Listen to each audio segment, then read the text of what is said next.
bagaimana hukum meminjam uang kepada orang lain,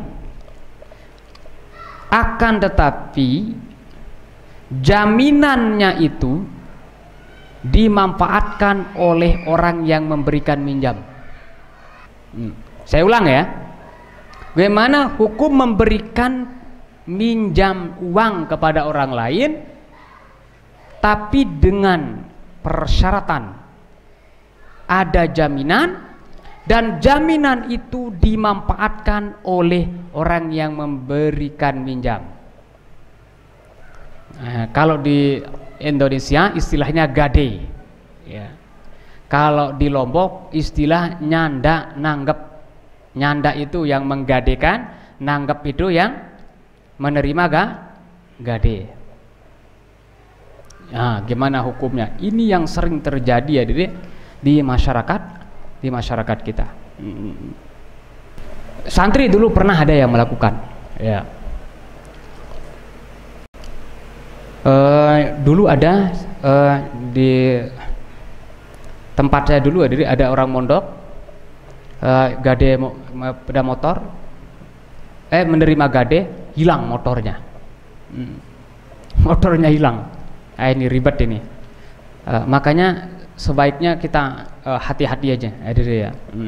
Kalau kita memberikan minjam kepada orang, ya udah ya, berikan aja pinjam, ada jaminan, ya sebaiknya tidak usah dimanfaatkan oleh kita. Nah, kita baca Al-Fiqhul Islami wa Adillatuh ya. Ini ada jawabannya di kitab Al-Fiqhul Islami wa Adillatuh karya Dr. Wahbah Zuhaili ya. Wa qala Syafi'iyah kal Malikiyah. Ulama-ulama yang berzhab Syafi'i dan ulama-ulama yang bermazhab Maliki sama ya. Ijmalan secara global berpendapat laisa lil murtahini, tidak boleh bagi orang yang menerima gade ayan tafya'a bil ainil marhunah, untuk memanfaatkan benda atau barang yang digadekan atau yang dijadikan sebagai jaminan. Misalnya kita memberikan orang minjam, mau jaminannya sepeda motor, maka sepeda motor ini tidak boleh dimanfaatkan oleh orang yang memberikan pinjam atau menerima gade. Nah, kalau di Lombok yang sering terjadi sawah. Ada orang minjem duit, nanti jaminannya apa? Sawah. Tapi sawah ini digarap oleh orang yang memberikan minjam. Nah, ini tidak bagus saudara itu. Tapi fa'ilam yakunil intifa' masyruton fil aqdi jaza lil murtahini al intifa'u birrahni biizni sahibihi. Nah, kalau memanfaatkan barang yang digade itu atau jaminan itu tidak disyaratkan di waktu akad. Di waktu akad tidak ada persyaratan. Jaza lil murtahini, boleh bagi penerima gade al intifa'u birrahni, untuk memanfaatkan barang gadean tadi itu dengan sebab gadean itu tentunya biizni sahibihi, dengan izin pemiliknya. Tapi biasa, adik-adik ya,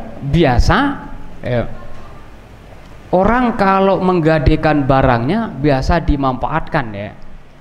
Kecuali mungkin menggadekan emas. Nah, biasa emas itu tidak dimanfaatkan. Cuma nanti kalau tidak dapat tebus, dia terus mengeluarkan duit. Nah, seharusnya caranya kalau tidak bisa ditebus, dijual itu.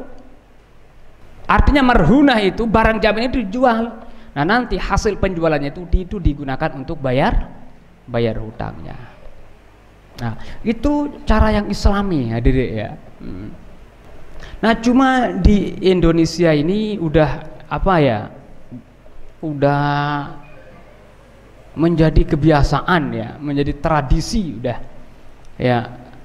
Kalau orang menggadekan sawahnya mungkin, atau menggadekan sepeda motor atau tempat, biasa itu dimanfaatkan oleh yang menerima gade. Nah, di sini hadirin ulama mengatakan tidak boleh.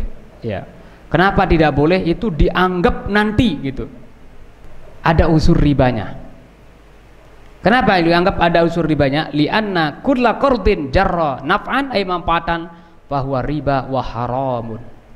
Karena segala bentuk pinjam meminjam atau pemberian utang yang mengandung ada unsur manfaat, yang mengandung ada unsur menarik manfaat atau memberikan manfaat kepada yang memberikan minjam, itu hukumnya adalah riba wa haramun, dan hukumnya haram. Banyak, yang penting kita hati-hati aja lah. Jangan sampai yang kita makan atau hasil dari apa? Hasil dari apa yang kita makan itu adalah dari yang diperdebatkan oleh ulama atau syubhat. Nah, ini Syafi'iyah, Malikiyah itu mengatakan haram. Tidak boleh. Saya pernah ditanya oleh orang yang meminjamkan duit sama orang lain, tapi jaminannya adalah kontrakan rumah. Nah, kontrakan itu sedang disewa, dikontrak oleh orang, dan hasil kontrakannya itu diberikan kepada orang yang memberikan pinjam. Ya, saya katakan kalau menurut mazhab Syafi'i itu tidak boleh, itu haram. Tidak boleh. Tapi ada ulama usul fiqh, namanya Syekh Zakaria Bila, bukan Syekh Zakaria Al-Ansari ya. Syekh Zakaria yang seleting dulu semasa sezaman dengan Maulana Syekh di Mekah. Ya, Salatiyah itu ya mengatakan ya, karena ini udah menjadi tradisi ya, yang penting saling ridha meridai, itu namanya babut taradhi, bab saling ridha meridai. Ya ayyuhalladzina amanu la ta'kulu amwalakum bainakum illa an takuna tijaratan an taradin, saling ridha meridai. Itu tijarah. Ini bukan masuk dalam kategori tijarah. Walaupun ada yang ulama yang mengatakan artinya boleh, yang penting saling ridha meridai, tapi sebaiknya kita hati-hati. Artinya lebih ihtiyat, jangan sampai kita lakukan. Ini terutama sekali kita yang bergelut di bidang apa? Kita yang bergelut di bidang agama, yang mengetahui sehari-hari atau mengkaji tentang agama, maka hendaklah kita hati-hati.